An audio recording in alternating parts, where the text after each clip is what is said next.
त्योहार या तमाशा।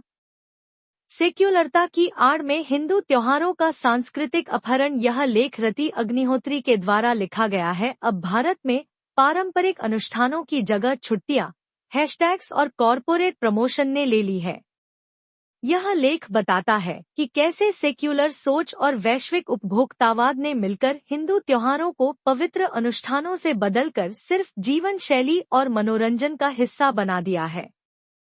पिछले 10 साल भारत के demacolaization, the uncritical reverence once accorded to English and Western epistemic systems is slowly giving way to pride in indigenous knowledge and Vedic wisdom. This civilizational resurgence is visible in the construction of the Ayodhya Ram Mandir, the revival of ancient pilgrimage centers, the growth of dharmic tourism, and the inclusion of India's civilizational ethos in its foreign policy and national self-image. Yet beneath these large-scale shifts, India's cultural microcosm tells a more complex story. Urban civil society and media spaces remain dominated by left-liberal and woke sensibilities, distancing many Indians from their cultural roots.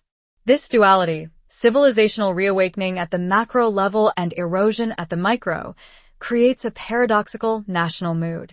Hindu festivals illustrate this tension vividly. Once expressions of deep philosophical meaning and community bonding, they are increasingly reduced to consumerist spectacles. Commercialization and a shallow pursuit of fun have replaced ritual, reflection, and reverence. The same cultural forces that label traditional attire ethnic now repackage festivals in secular or trendy forms, stripping them of meaning. What remains is a hollow celebration, vibrant in form but fading in spirit, marking a quiet but steady cultural amnesia among urban Indians. This article will examine this growing disconnection, exploring how India's civilizational renaissance coexists with subtle but significant cultural erosion. Wokeism meets crass commercialization. Stop Hinduvesha has discussed in its previous stories how wokeism targets Hindu festivals to propagate anti-Hindu narratives and forcefully secularize them. From the whole narrative-building exercise around the burning of firecrackers and Diwali to the covertly Hinduphobic agenda of commercials, like the much-talked-about Tanishq ad, Hindu festivals have been slowly turned into a tool of denigrating Hindi traditions.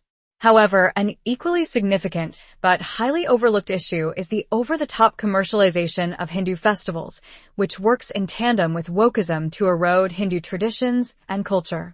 In the Indian context, wokeism has intersected with aggressive market dynamics to alienate Indians from their own cultural and dharmic roots. From Diwali cocktails to Diwali parties and club nights, the festival is used as a promotional tool to sell all kinds of products and services.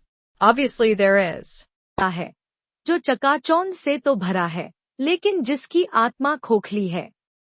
त्योहारों की यह बढ़ती रिक्तता शहरी भारत की एक ऐसी चिंताजनक प्रवृत्ति को दर्शाती है जो ऊपर से तो बेहद शांत प्रतीत होती है, लेकिन अपने भीतर न जाने कितने ही तूफान समेटे हुए है।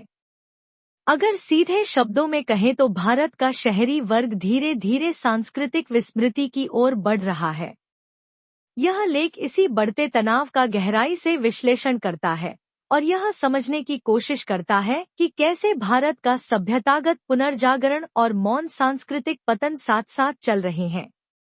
वोकिज्म और अंधाधुंध बाजारीकरण का गठजोड़। स्टॉप हिंदुवेशा अपने पिछले लेखों में इस बात पर विस्तार से चर्चा कर चुका है कि किस तरह वोकिज्म हिंदू त्योहारों को निशाना बना उन्हें जबरन। Nothing wrong with promoting cocktails or marketing club parties and hangouts. But why drag a Hindu festival into all this? From Holi to Diwali, Hindu festivals are being repackaged as trendy capitalist culture products, endlessly open to distortion and experimentation. That's why, to those unfamiliar with the traditional aspect of the festival, Holi now evokes images of rave parties and hedonistic revelry, while Diwali evokes images of dressing up in ethnic glam and posing alongside diyas and lights. In other words, one becomes a carnival in popular imagination, while the other becomes akin to a cool night party. What's worse is that even people celebrating these festivals are gradually abandoning traditions and rituals in favor of fun and relaxation. From Diwali and Navratri spa offers to the sacred bond of Rakshabandhan being used to sell holiday packages, resort stays, or dinners, Hindu festivals have become convenient marketing props. In the process, the Hindu community is being misled. An upwardly mobile urban middle class in India, groomed in secularism, drifts further from its traditional roots when bombarded with feel-good secular images of Diwali shopping, Rakshabandhan dinner, and Navratri Dandiya nights at luxury clubs. The hashtag Diwali celebration has about 1.5 million posts on Instagram. Yet, one hardly sees any content on the traditional roots of Diwali and its Hindu origins. The social media feed of Diwali is filled with influencers marketing everything from jewelry, saris, home decor, and bakery products in the name of Diwali. Similarly, the commercialization of Navratri has hollowed out its essence, Devi Puja, Sattvic lifestyle, inculcation of Sattvic values, etc. From Navratri thalis to Navratri mocktails, the sacred worship of the 9 forms of Ma Durga has been trivialized into a marketing trend. The homogenization of Hindu festivals under the banner of secularism altogether strips them of their dharmic and cultural essence. When Deepawali celebrations are reduced to lighting of lamps, exchange of designer gift hampers, and posing in ethnic wear, the rich regional and familial traditions of the festival are diluted or lost. For example, the hill state of Uttarakhand has many versions of Diwali: Raj Bagwal in Tehri district, Egas in the areas near Tehri, Mangsir Bagwal Diwali, and Kamani Diwali, among others.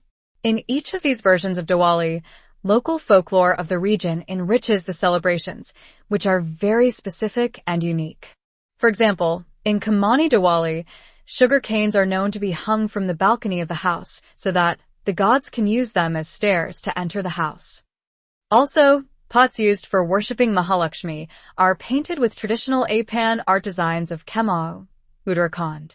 Then, there is the unique Dev Deepawali of Varanasi, celebrated 15 days after the main Diwali celebration. During this festival, homes and temples are illuminated with thousands of earthen lamps, and processions of deities move through the streets amid fireworks and devotional singing. Every temple has its own distinct rituals, which add to the dharmic significance of the celebration. रही हैं। नवरात्रि, दुर्गा पूजा, दशहरा और दिवाली जैसे त्योहार अब अपने धार्मिक और सभ्यतागत सार से दूर होकर क्रिसमस, न्यू ईयर जैसी वैश्विक उपभोक्तावादी संस्कृति का हिस्सा बनते जा रहे हैं, जहां हर उत्सव बस बिक्री और दिखावे का माध्यम बन गया है। यह बदलाव संयोग नहीं है, बल्कि हिंदू त्योहारों को सेक्युलर बनाकर उनकी आत्मा मिटाने की एक बड़ी प्रक्रिया का हिस्सा है। दुख की बात है कि आज का हिंदू समाज बिना सोचे समझे इस बाजारी संस्कृति को अपना रहा है और अपनी परंपराओं से दूर होता जा रहा है। चिंता की बात यह है कि आज बहुत से हिंदू अब त्योहारों को परिवार के साथ मनाने वाले पारंपरिक अवसर की बजाय छुट्टियां मनाने का मौका मानने लगे हैं। दशहरा और दीपावली जैसे त्योहार, जो कभी धर्म और संस्कृति की गहरी अभिव्यक्ति थे, अब हॉलिडे सीजन या लॉन्ग वीकेंड बनकर रह गए हैं। टाइम्स ऑफ इंडिया की एक रिपोर्ट के अनुसार इस साल फेस्टिव सीजन में भारतीय यात्रियों की संख्या रिकॉर्ड स्तर पर पहुंच गई, जिनमें ज्यादातर युवा पीढ़ी के लोग हैं। वे अब त्योहारों को परिवार के साथ नहीं, बल्कि सोलो ट्रिप्स के रूप में मनाना पसंद कर रहे हैं। सबसे लोकप्रिय जगहों में UAE, Vietnam, Thailand, Sri Lanka, Indonesia, Malaysia और जर्मनी रहे, जहां जर्मनी के अधिकतर वीजे बियर फेस्टिवल ओक्टूबरफेस्ट के लिए जारी हुए। रिपोर्ट ने यह भी बताया कि अब त्योहारों में परिवार का एक साथ मिलना कम होता जा रहा है और उसकी जगह अकेले घूमने की प्रवृत्ति बढ़ रही है। यह दर्शाता है कि त्योहार अब हमारी संस्कृति को जीने के अवसर नहीं रहे, बल्कि उससे दूर जाने के बहाने बनते जा रहे हैं। एक हालिया रिपोर्ट के मुताबिक अब फेस्टिव ब्रेक का मतलब बदल गया है। बढ़ती आमदनी, विदेशी संस्कृति का असर और यात्रा के आसान साधनों ने त्योहारों को सिर्फ पूजा या पारिवारिक मिलन का नहीं, बल्कि जश्न और यात्रा का मिश्रण बना दिया है। अब लोग त्योहारों को मनाने के साथ साथ घूमने फिरने का भी मौका मानते हैं। टाइम्स ऑफ इंडिया की 2024 की रिपोर्ट में छपे अमेरिकन एक्सप्रेस सर्वे के अनुसार भारत में 97% लोगों ने कहा कि वे इस फेस्टिव सीजन में यात्रा पर जाने की योजना बना रहे हैं। इनमें से 33% लोग पहले ही अपनी यात्राएं बुक कर चुके हैं। सर्वे में यह भी पाया गया कि 63% लोगों के लिए यात्रा का मुख्य उद्देश्य सिर्फ मनोरंजन और मौज-मस्ती था। यह रिपोर्ट जब त्योहारों को लॉन्ग फेस्टिव वीकेंड कैलेंडर के रूप में दिखाती है, तो यह हमारे समाज की एक गहरी विडंबना उजागर करती है। भारत का हिंदू समाज अब ऐसा समुदाय बनता जा रहा है जो बहुसंख्यक होते हुए भी अपनी ही सांस्कृतिक पहचान से दूर हो रहा है। जो त्योहार कभी हमारी सभ्यता और एकता का प्रतीक थे, वे अब केवल छुट्टियां मनाने का बहाना बन गए हैं। यह सिर्फ जीवन शैली का बदलाव नहीं, बल्कि हमारी सांस्कृतिक चेतना के कमजोर पड़ने की कहानी है। जब लोग घर पर पूजा और परिवार के साथ त्योहार मनाने की बजाय सस्ते विदेशी ट्रिप्स को प्राथमिकता देने लगे, तो यह उस समाज के पतन का संकेत है। फेस्टिव सीजन जैसी शब्दावली अब एक मार्केटिंग हथकंडा बन चुकी है, जिसे इस तरह से बनाया गया है कि भारत के उपभोक्ताओं को आकर्षित किया जा सके, भले ही इसके कारण हिंदू त्योहारों की धार्मिक भावना और सांस्कृतिक आत्मा खो जाए। जो त्योहार कभी भक्ति भाव से जुड़े हुए धार्मिक और सांस्कृतिक महाउत्सव हुआ करते थे, जो कि परिवार और समुदाय के वृहद अनुभवों से जुड़े हुए थे, वे आज बस एक मार्केटिंग कैटेगरी बन के रह गए हैं, जिनकी लुभावनी पैकेजिंग कर उन्हें बाजार में परोसा जाए। यह बदलाव सिर्फ त्योहारों के मायने ही नहीं बदल रहा, बल्कि उस भारत की आत्मा को भी मौन रूप से विस्थापित कर रहा है, जो कभी अपने आंगन में दीपों की रोशनी से जगमगाता था। आज के दौर में ग्लोबल सिटीजनशिप की अवधारणा यानी वैश्विक नागरिक होने की परिकल्पना एक बेहद चर्चित विचार बन चुका है। संयुक्त राष्ट्र संघ के अनुसार ग्लोबल सिटीजनशिप उस विशाल छतरी की तरह है, जिसकी छाया तले वे सभी सामाजिक, राजनीतिक, पर्यावरणीय और आर्थिक एक्शंस आते हैं, जो वैश्विक सोच रखने वाले व्यक्तियों और समुदायों के क्रियाकलापों को दर्शाते हैं। कई लोगों का मानना है कि त्योहारों के मौसम में भारतीयों में अन्य संस्कृतियों को जानने और अनुभव करने की बढ़ती इच्छा ग्लोबल सिटीजनशिप के इसी आदर्श को दर्शाती है। लेकिन वैश्विक नागरिक बनने की किसी को इतनी भारी कीमत चुकानी पड़े कि उसे अपनी सांस्कृतिक धरोहर और स्थानीय ज्ञान परंपराओं को जड़ से नष्ट करना पड़े, यह भला कहाँ से न्यायसंगत जान पड़ता है।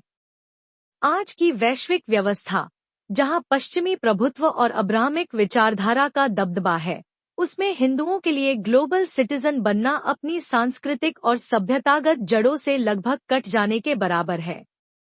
जब वोक विचारधारा और आधुनिकता मिलकर ग्लोबल सिटीजनशिप यानी वैश्विक नागरिकता की सोच को बढ़ावा देती हैं, तो इसका असर उन संस्कृतियों पर सबसे ज्यादा पड़ता है जो पहले ही कमजोर या लुप्त होने की स्थिति में हैं।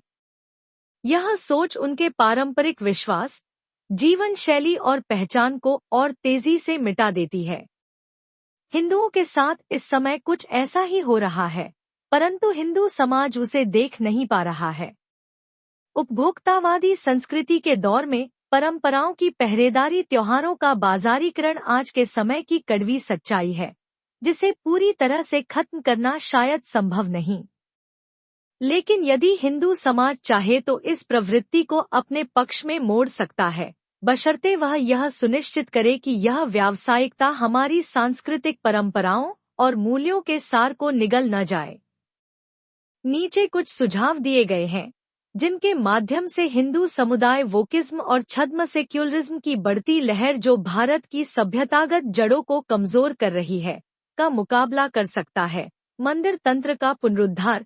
प्रसिद्ध लेखक स्टीफन नैप ने आधुनिक समय में वैदिक संस्कृति के प्रचार पर कई लेख लिखे हैं। उनका मानना है कि मंदिरों को सिर्फ पूजा का स्थान नहीं, बल्कि वैदिक ज्ञान के केंद्र के रूप में विकसित किया जाना चाहिए। वे कहते हैं कि मंदिरों में ऐसी कक्षाएं चलनी चाहिए जहां लोग हिंदू धर्म और सनातन परंपराओं की शिक्षा ले सकें। नैप का सुझाव है कि वयस्कों के लिए नियमित कक्षाएं आयोजित की जाए ताकि वे अपनी परंपराओं और अनुष्ठानों को गहराई से समझ सकें, न कि केवल उन्हें निभाएं। अगर स्थानीय मंदिरों को इस तरह से फिर से जीवंत किया जाए तो हिंदू त्योहारों के बढ़ते बाजारीकरण से हुआ नुकसान काफी हद तक सुधर सकता है। मंदिरों को दोबारा ऐसे सामाजिक और धार्मिक केंद्रों के रूप में विकसित किया जाना चाहिए जहां त्योहार सिर्फ रस्में न होकर सामूहिक भक्ति, आनंद और एकता का प्रतीक बने। ऐसे सार्वजनिक आयोजन उन लोगों को भी हिंदू त्योहारों से जोड़ सकते हैं जो घर पर पूजा नहीं कर पाते या परंपराओं को ठीक से नहीं जानते। आने वाली पीढ़ियों को पारंपरिक तरीके से त्योहार मनाना सिखाने के लिए अभी से इस सांस्कृतिक और धार्मिक आंदोलन की नींव रखना जरूरी है, क्योंकि जैसे जैसे हिंदू समाज अपनी संस्कृति से दूर होता जा रहा है, यह खतरा बढ़ रहा है कि अगली पीढ़ियां अपने त्योहारों की परंपराओं से बिल्कुल अनजान रह जाए।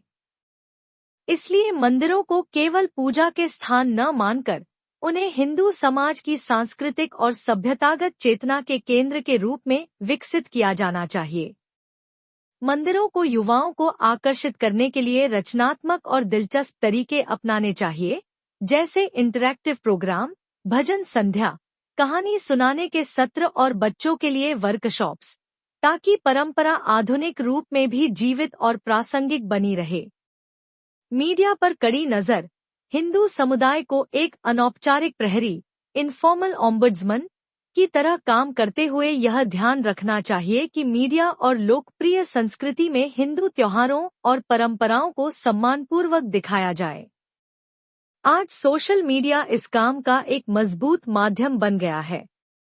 हाल के वर्षों में कई लोगों ने विज्ञापनों और मनोरंजन जगत में दिखाई देने वाली हिंदू विरोधी सामग्री का खुलकर विरोध किया है। कई बार इस सामूहिक विरोध के कारण बड़ी कंपनियों को अपने विवादास्पद अभियान वापस लेने पड़े हैं। इसका एक उदाहरण अक्टूबर 2020 का तनिष्क विज्ञापन है। दिवाली के समय जारी इस विज्ञापन में एक मुस्लिम सास अपनी हिंदू बहू के लिए गोदभराई रस्म आयोजित करती दिखी थी। कई हिंदुओं ने इसे लव जिहाद के महिमा मंडन के रूप में देखा और इसका विरोध किया। बढ़ते आक्रोश के बाद तनिष्क को यह विज्ञापन हटाना पड़ा। परंपरा को फिर से जीवंत करने के लिए नवाचारपूर्ण मार्केटिंग। अब समाज को यह समझना होगा कि परंपरा को बचाने के लिए सिर्फ उपदेश देना काफी नहीं है, बल्कि नई पीढ़ी को आकर्षित करने के लिए त्योहारों को रोचक और आधुनिक तरीके से पेश करना भी जरूरी है।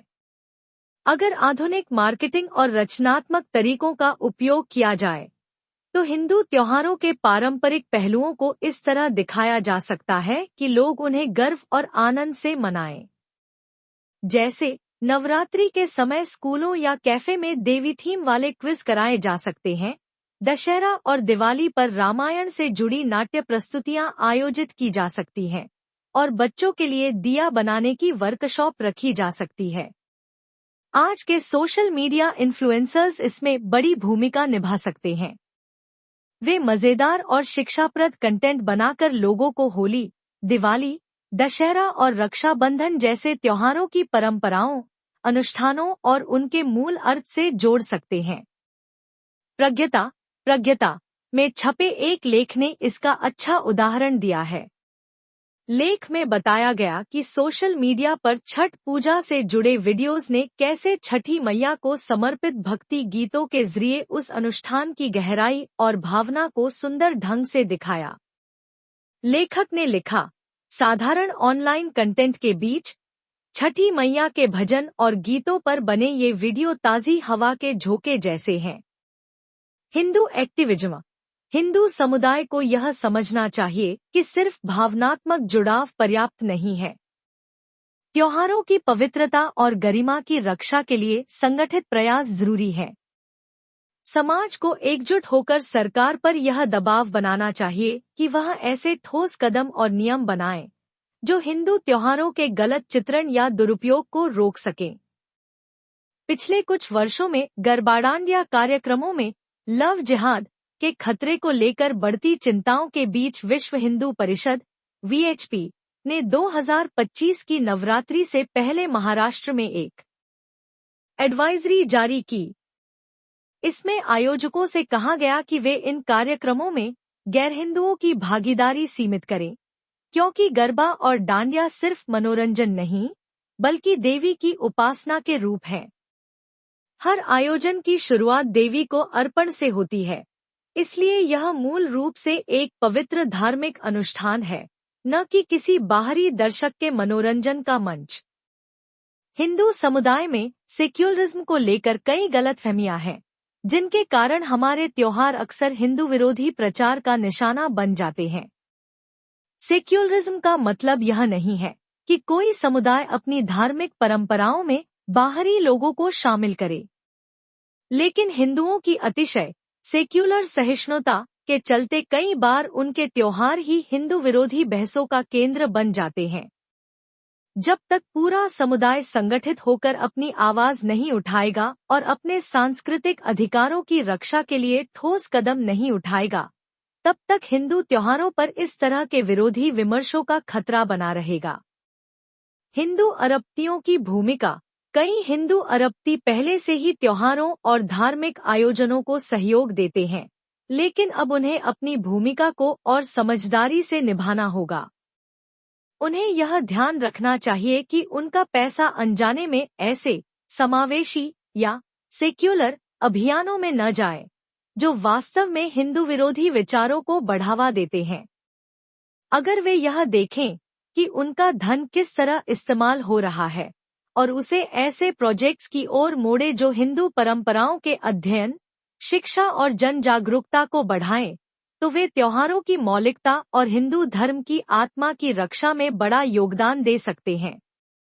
शैक्षणिक पहलों, मंदिर आधारित आयोजनों और पारंपरिक मूल्यों पर आधारित मीडिया कंटेंट को समर्थन देना भारत की सभ्यतागत निरंतरता बनाए रखने की दिशा में एक ठोस और दीर्घकालिक कदम हो सकता है। परंपराओं और अनुष्ठानों का दस्तावेजीकरण। हमारे त्योहारों, परंपराओं और अनुष्ठानों की परंपरा अब तक मौखिक रूप में एक पीढ़ी से दूसरी पीढ़ी तक पहुंचती रही है। लोग अपने घर के बड़ों से रीति रिवाज सीखते थे और यही ज्ञान आगे चलता रहता था। लेकिन अब यह मौखिक परंपरा तेजी से कमजोर हो रही है और इसे आधुनिक माध्यमों में ठीक से दर्ज भी नहीं किया गया है। मंदिरों के पुजारी और पंडित सदियों से इस धार्मिक ज्ञान के संरक्षक रहे हैं, लेकिन ब्राह्मण विरोधी सोच और पंडिताई के पेशे के घटते सम्मान के कारण उनकी स्थिति बहुत कठिन हो गई है। जैसे जैसे यह पेशा कम होता जा रहा है, वैसे वैसे हमारे धार्मिक अनुष्ठानों की जीवित स्मृति भी मिटती जा रही है। इसलिए अब जरूरत है कि इन परंपराओं का व्यवस्थित दस्तावेजीकरण किया जाए। त्योहारों, प्रार्थनाओं और अनुष्ठानों को किताबों, फिल्मों, डिजिटल आर्काइव्स और शैक्षणिक अभियानों के जरिए इस तरह दर्ज किया जाए कि नई पीढ़ी उनसे जुड़ाव महसूस करे। तभी आने वाली पीढ़ियां अपनी जड़ों से न सिर्फ भावनात्मक रूप से बल्कि ज्ञान और समझ के स्तर पर भी जुड़ी रह सकेंगी। समापन। आज हिंदू धर्म उन कुछ परंपराओं में से एक है जो अब्राहमिक प्रभाव से बचे रहकर भी जीवित है। लेकिन चिंता की बात यह है कि हिंदू समाज धीरे धीरे अपने त्योहारों की धार्मिक भावना से दूर होता जा रहा है। अगर समय रहते ठोस कदम नहीं उठाए गए, तो आने वाले वर्षों में हम सांस्कृतिक विस्मृति के शिकार हो सकते हैं, जहां हमें न अपनी परंपराओं का अर्थ याद रहेगा, न अपनी सभ्यता की वह निरंतरता जो हमें हजारों वर्षों से जोड़ती आई है। इसलिए अब जरूरत है जागरूकता और पुनर्जागरण की, ताकि आने वाली पीढ़ियां हिंदू धर्म को सिर्फ किताबों में न पढ़े बल्कि अपने जीवन में उसे जी सकें।